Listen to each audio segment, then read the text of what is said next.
Choosing sentence in the passive. Passivdə olan, yəni məchulda olan cümləni seçək. Məchulda olan cümləni seçmək üçün əvvəlcə biz bu düsturu xatırlamalıyıq. Yəni to be feili görməliyik və ona aid olan participle to formalı feil olmalıdır. To be feilində yenə necə görəcəyik? Zamanlara görə. İndiki zamandadırsa am is are, keçmiş zamanda was were, gələcəkdə shall be, will be. İndiki bitmişdə have been, has been, keçmiş bitmişdə had been. Tutalım ki, davam edici zamanlarda am is are being, was were being. Modal feillərlə can be, must be, maybe. Yəni hamısında be-ni bu və ya digər şəkildə görməliyik və yanında mütləq şəkildə participle to formalı feil olmalıdır. İndi biz bu cümlələrdə onu axtaracağıq. Hansı cümlələr passivdə deyil, məchul növdə deyil, baxacağıq hansı cümlələr məchul növdədir. Deməli, burada bir cümlə tipi qeyd eləmişik. Hansı cümlə tipidir? To be plus mübtəda, xəbər və sifəti, yəni sual cümləsidir. İzlə sual vermişik və cümlənin sonunda sifət görürük. O zaman bu dəqiqə düşünəcəksiniz ki, bu məchul növdə deyil. Bəzən bu both-u burada uşaqlar görürlər və deyirlər ki, bəli, to be feil də var, participle to formalı feil də var. Əgər bu expensive sözü burada olmuş olmasaydı, bəli, doğruydu. Is the car bought yesterday? Bura qədər olsaydı doğru olardı. Amma bu sondakı expensive artıq baxın cümləni düzəltmişik. Olub ki, the car bought yesterday. Dünən alınmış maşın is expensive. Isin yanında nə gəldi? Sifət gəldi. Və yaxud növbəti cümləyə are the pictures stolen 5 days ago? Yenə də, əgər yours olmasaydı burada, ego'da bitsəydi, burada to be feilimiz, burada da participle to formalı feilimiz var deyərdik. Amma cümləmiz yelik əvəzliyinin isimsiz forması ilə bitdiyinə görə burada məchul növ yoxdur. Cümləmizi düzəltsək, the pictures stolen 5 days ago are yours. 5 gün əvvəl itmiş şəkillər sənindir.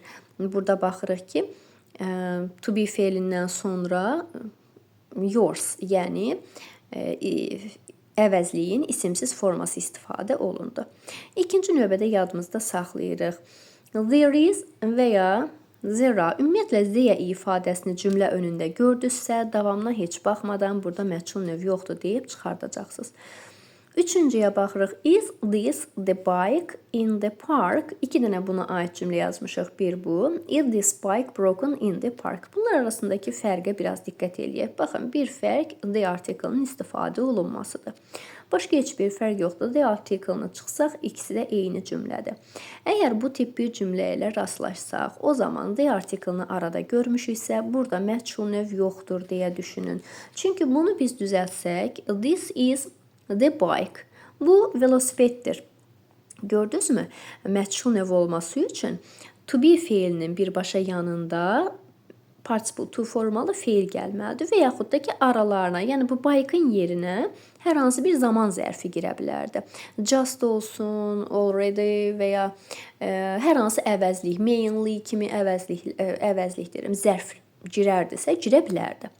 Yəni, to be feili ilə məchul növü düzəldərkən to be feili ilə participle to formalı feilin arasına isim girməz. Amma nə girər? Zaman zərfi və yaxud da ki, digər qüvvətləndirici zərflər var ki, onlar girə bilərlər. Amma burada bike istifadə olunduğuna görə məchul növ yoxdur. Bu velosipeddir. Parkda sınan velosipeddir. Yəni, bunun mənası budur. Amma ikinci cümləyə baxaq. Is this bike broken in the park? Burada isə, baxın, this bike mübtədadır. Broken da izin bir parçası. Düzəltsək, this bike is broken. Burada məchul növ var. Onun üçün bu doğru variantdır. Doğru. Dördüncüyə baxırıq. Was that house destroyed by the fire? Düzəltsək əgər bunu, bəli, burada baxırıq ki, that house aralarında heç bir söz, article görmədiksə, demək ki, was destroyed bir-biri ilə əlaqəlidir. Düzəldək. That house was destroyed by the fire. Doğrudur, məchul növdür. 5-ci. Azərbaycan is famous for its cuisine. İzi gördük burada, amma yanında sifət gəldi. Participle to formalı feil yoxdur. 6-cı cümlədə baxırıq ki, feil var, to be feili yoxdur. 7-ci cümləyə baxırıq ki, have been var. Have been-i görən kimi uşaqlar deyirlər ki, hə, burada məchul növ var, götürək. Amma have been-in yanında dayanan söz late sözüdür. Və participle to formalı feil deyil, sifətdir, gec sifətidir. Və bu tipli cümlələrə diqqət eləyək. John was tired. Burada tired bilirik ki, sifətdir. Talented sifəti, interested sifətdir. Bunlara xüsusi diqqət eləyirik. Bu cümlələr nə qədər çox məchul növə bənzəsələr belə məchul növdə deyillər. Sonu id ilə bitən, bilirik ki, hisslərimizi bildirən sifətlərimiz vardır və bunların istifadəsidir. Bunlar məchul növdə deyillər.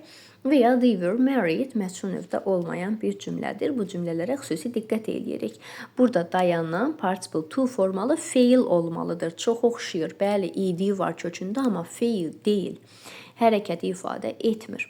Onun üçün bunlarda məchul növ yoxdur.